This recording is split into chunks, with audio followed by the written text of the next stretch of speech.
আসসালামু আলাইকুম। অষ্টম শ্রেণীর শিক্ষার্থীরা কেমন আছে সবাই? আশা করি সবাই ভালো আছো। কেন বলো, আজকে আমরা তোমাদের গণিত বইয়ের 80 পৃষ্ঠা সমাধান করে দিব। দেখো 80 পৃষ্ঠায় একটি একক কাজ রয়েছে। দেখো 80 পৃষ্ঠা একক কাজে বলা হচ্ছে, দেখো সুমির মা প্রতি মাসে একটি ব্যাংকে তার সঞ্চয় হিসেবে 1500 টাকা করে জমা রাখে। তো সুমির মা একজন ব্যক্তি প্রতি মাসে একটি সঞ্চয় হিসাবে মানে সেভিংস অ্যাকাউন্টে প্রতি মাসে কত টাকা করে রাখে? শিক্ষার্থীরা 1500 টাকা করে রাখে।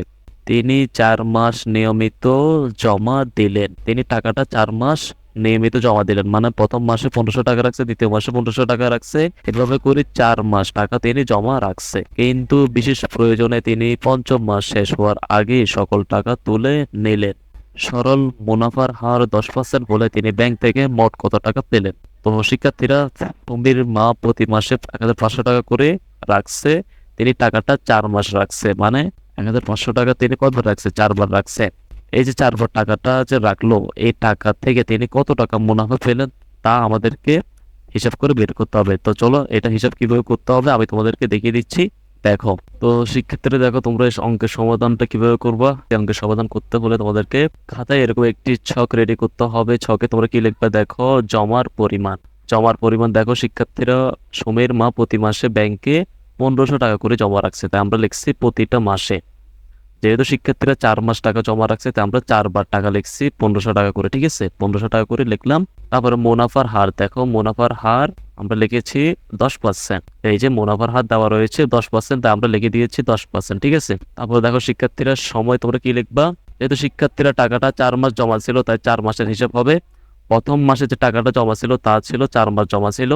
পরবর্তী মাসের টাকাটা 3 মাস জমা ছিল। পরবর্তী মাসের টাকাটা 2 মাস জমা ছিল এবং পরবর্তী মাসের টাকাটা 1 মাস জমা ছিল। তারপরে মুনাফা সমান আয় সমান PRN লেখা হয়েছে। তারপরে দেখি এখানে ক্যালকুলেশন কিভাবে করবো। দেখো শিক্ষার্থীরা 10% মানে কি? দেখো 10% মানে হচ্ছে, তো শিক্ষার্থীরা 10% মানে হচ্ছে কত? 10/100। তাইলে এখানে তোমাদেরকে লিখতে হবে 10/100। প্রতিটি ঘরে তোমাদেরকে এভাবে লিখে দিতে হবে।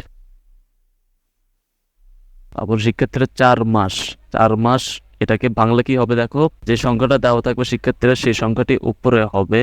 আর মাস, মাস মানে হচ্ছে বছরে যেহেতু 12 মাস, তাহলে 12 দিয়ে ভাগ হবে। তারপরে 3 মাস মানে 3/12। 2 মাস মানে 2/12। 1 মাস মানে 1/12। ওরা এভাবে লিখবা। এখন দেখো মুনাফার পরিমাণটা বের করতে হলে কি করতে হবে? আমাদেরকে পাশাপাশি পি এর মান বসাইতে হবে, আর এর মান বসাইতে হবে এবং এন এর মান বসাইতে হবে। তো শিক্ষার্থী দেখো, পি এর মান হচ্ছে কত? 1500। আর এর মান হচ্ছে 10/100, এন এর মান হচ্ছে 4/12। এটা আমরা বসাচ্ছি। দেখো তাহলে এখানে হবে কত? 1500 গুণ চিহ্ন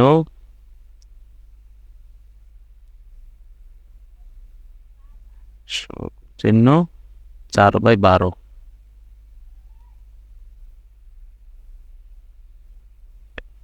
অঙ্কটা ক্যালকুলেশন করো, এখানে আনসার বসাও। তো শিক্ষার্থীরা, এই যে সমাধানটা, এই যে অঙ্কটা ক্যালকুলেশন কিভাবে করবে দেখো। প্রথমে 1500, তারপরে গুণ 10 গুণ 4 দিব। তাহলে আমরা আনসার পেলাম কত শিক্ষার্থীরা? 60,000 টাকা পেলাম। এবার এই 60,000 টাকাটাকে কি করতে হবে শিক্ষার্থীরা? 100 দিয়ে ভাগ দিতে হবে এবং 12 দিয়ে ভাগ দিতে হবে। ভাগ 100, আবার ভাগ 12। আর আমরা আনসার পেলাম কত শিক্ষার্থীরা? 50। এই 50 আমাদেরকে এখানে লিখতে হবে। আমি একটি অঙ্ক করে দিয়েছি, দেখো পরবর্তী অঙ্কগুলো আমি করে দিচ্ছি, তোমরা ক্যালকুলেশনগুলো নিজেরা করবা। ঠিক আছে,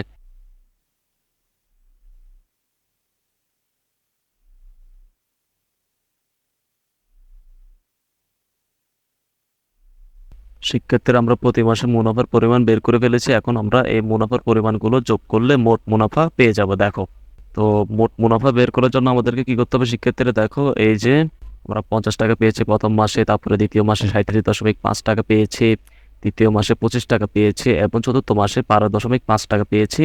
এই টাকাগুলো আমরা এখন যোগ করব। যোগ করলে মোট মুনাফা পেয়ে যাব। তো দেখো কিভাবে বের করি। শিক্ষার্থীরা আমরা যোগ করে পেলাম যে মোট মুনাফা 125 টাকা। এই 125 টাকা এখন আমরা এখানে লিখবো।